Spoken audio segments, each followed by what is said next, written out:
Hi friends, ఈ రోజు అయితే అంగడి త్వరగానే ముచ్చేసాం. తర్వాత ఏం చేయాలో తెలియక ఇద్దరం ఇలా చర్చి కాడ కూర్చున్నాం.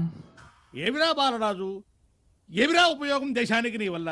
అలా ఖాళీగా ఉంటామని మా నాన్న సరుకు తీసుకురమ్మన్నాడు. అందుకే మేము ఐజాగ్ బయలుదేరిపోతున్నాం. సరుకు తీసుకోవడానికి అయితే వచ్చేసాం. ఇదే మన సరుకు అనమాట. అంగడి సరుకు అయిపోయాక నెక్స్ట్ నూనె కాటన్ తీసుకోవడానికి అయితే వచ్చేసాం. వీడే నాకు నూనె కాటన్లు ఇస్తూ నా ఫ్రెండ్ అయిపోయాడు అనమాట. నువ్వు ధోని, నీకో టీము. సరుకు తీసుకోవడం అయితే మొత్తం అయిపోయింది. వీడేదో కళ్ళజోడు తీసుకుంటానంటే వెంటే తిరుగుతున్నాము. మనోడు అంత ఈజీగా ఏది కొనడం అనమాట. మినిమం ఒక 10-15 షాపులు తిరగాల్సిందే మనం. మొత్తానికి అయితే కళ్ళజోడు తీసేసుకున్నాం. నేను మాత్రమే కాదు, ఇడు కూడా తీసేసుకున్నాడు. నెక్స్ట్ ఏమైనా తిందామని అలా వెళ్ళిపోతున్నాం. ఎప్పుడు చూసినా అయితే పనిరా.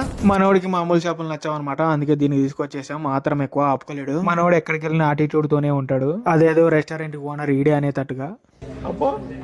కమలాసన్ అలా చాలా సేపు తర్వాత బిర్యానీ అయితే వచ్చేసింది. పెట్టేస్తున్నాడు. మనోడు బిర్యానీ చూడగానే ఆపుకోలేకపోయాడు అనమాట. అలా ఆపుకోలేక మొత్తం తినేసాడు. ఇంకేం లేదు. అలా తినేసి బయటకు వస్తుంటే మనోడు కంట్లో పాన్ పడింది. ఇంకా అది తినకుంటే మనోడికి పత్తం కాదనమాట. నాకది కావాలి. మొత్తానికి అయితే పాన్ తీసుకొని తినుకుంటే అయితే ఇంటికి వెళ్ళిపోతున్నాం. ఓకే ఫ్రెండ్స్, మిగతా విషయాలు రేపటి నుంచి మాట్లాడుకుందాం. Bye friends.